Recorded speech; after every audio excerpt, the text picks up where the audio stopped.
Hello everyone, welcome to Vin's Kitchen. మామిడికాయల season దొరికే అన్ని రోజులు హోటల్స్లో అలాగే కర్రీ పాయింట్స్లో మామిడికాయ టమాటా పప్పును ఎక్కువగా చూస్తూ ఉంటాం. ఈరోజు వీడియోలో మామిడికాయ టమాటా పప్పును ఎలా ప్రిపేర్ చేసుకోవాలో చూద్దాం. ఈ మామిడికాయ టమాటా పప్పును ప్రిపేర్ చేసుకోవడం కోసం ముందుగా కుక్కర్లోకి కందిపప్పును తీసుకోవాలి. నేను ఇక్కడ 1.5 గ్లాస్ వరకు పప్పును తీసుకుంటున్నాను. ఈ పప్పు వచ్చేసి 100 గ్రామ్స్ వరకు ఉంటుంది. పప్పుని 2-3 సార్లు క్లీన్ చేసుకున్న తర్వాత ఏ గ్లాస్తో అయితే పప్పుని తీసుకున్నామో అంతకు డబుల్ వాటర్ని యాడ్ చేసుకోవాలి. 1.5 గ్లాస్ పప్పుకి 3 గ్లాసుల వాటర్ని యాడ్ చేసుకుని పప్పుని ఒక అరగంట పాటు నానబెట్టుకోవాలి. అరగంట పాటు నానబెట్టుకుని ఉడికించుకోవడం వలన పప్పు తొందరగా ఉడుకుతుంది. ఇప్పుడు ఇందులో 1 కప్పు వరకు మామిడికాయ ముక్కలను వేసుకోవాలి. మీరు తీసుకున్న మామిడికాయ మరీ పుల్లగా ఉన్నట్లయితే 1/4 కప్పు వరకు యాడ్ చేసుకోవచ్చు. ఇందులోనే 1 కప్పు వరకు లేదా 4 టమాటాలను ముక్కలుగా కట్ చేసుకుని వేసుకోవాలి. అలాగే 3 పచ్చిమిరపకాయలు.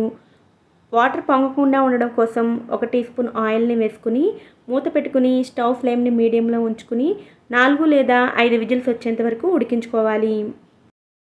5 విజిల్స్ వచ్చిన తర్వాత స్టవ్ ఆఫ్ చేసుకుని స్టీమ్ అంతా పోయిన తర్వాత చూసినట్లయితే పప్పు చక్కగా ఉడికిపోయి ఉంటుంది. ఇలా ఉడికించుకున్న పప్పుని మెత్తగా చేసుకోవాలంటే ముందు ఇందులోని వాటర్ని సెపరేట్ చేసుకోవాలి. వాటర్ని సెపరేట్ చేసుకోకుండా డైరెక్ట్గా గరిటతో మిక్స్ చేసుకున్నా సరే పప్పు మెత్తగా అవుతుంది, కానీ టైం చాలా ఎక్కువగా పడుతుంది. అదే వాటర్ సెపరేట్ చేసుకుని పప్పు గుత్తి లేకపోయినా ఇలా గరిటతో మిక్స్ చేసుకున్నట్లయితే చాలా తొందరగా పప్పు మెత్తగా అయిపోతుంది. అప్పుడు మళ్ళీ తిరిగి ఆ వాటర్ని పప్పులో మిక్స్ చేసుకోవచ్చు. ఇప్పుడు ఈ కుక్కర్ గిన్నెని మళ్ళీ ఒకసారి స్టవ్ మీద పెట్టుకుని ఫ్లేమ్ని మీడియంలో ఉంచుకుని 4-5 నిమిషాల పాటు పప్పును ఉడికించుకోవాలి.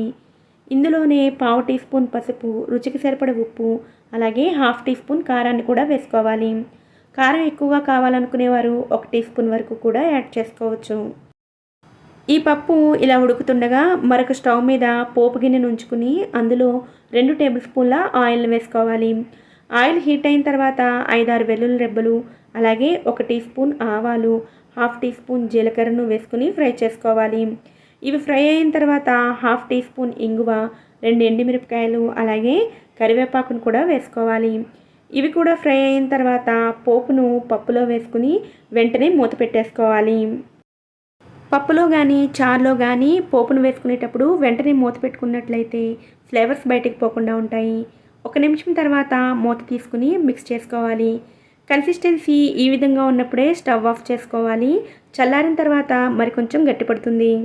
మీరు టమాటా పప్పును ప్రిపేర్ చేసినా లేదా మామిడికాయ పప్పును ప్రిపేర్ చేసినా 2 కలిపి ప్రిపేర్ చేసినా కూడా స్టవ్ ఆఫ్ చేసుకున్న తర్వాత ఖచ్చితంగా కొత్తిమీరని యాడ్ చేసుకోండి. ఇలా కొన్ని రకాల పప్పులకి చివరిలో కొత్తిమీరని యాడ్ చేయడం వల్ల టేస్ట్ ఇంకా బాగుంటుంది.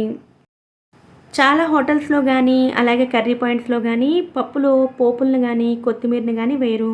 వాటిని మీ ఇష్టానికి అనుగుణంగా యాడ్ చేసుకోవచ్చు లేదా స్కిప్ కూడా చేసుకోవచ్చు. ఓకే ఫ్రెండ్స్, ఈ వీడియో కనుక మీకు నచ్చినట్లయితే వీడియోని లైక్ చేసి ఛానల్ని సబ్స్క్రైబ్ చేసుకుని పక్కనే ఉన్న బెల్ ఐకాన్ని కూడా యాక్టివేట్ చేసుకోండి. Thanks for watching.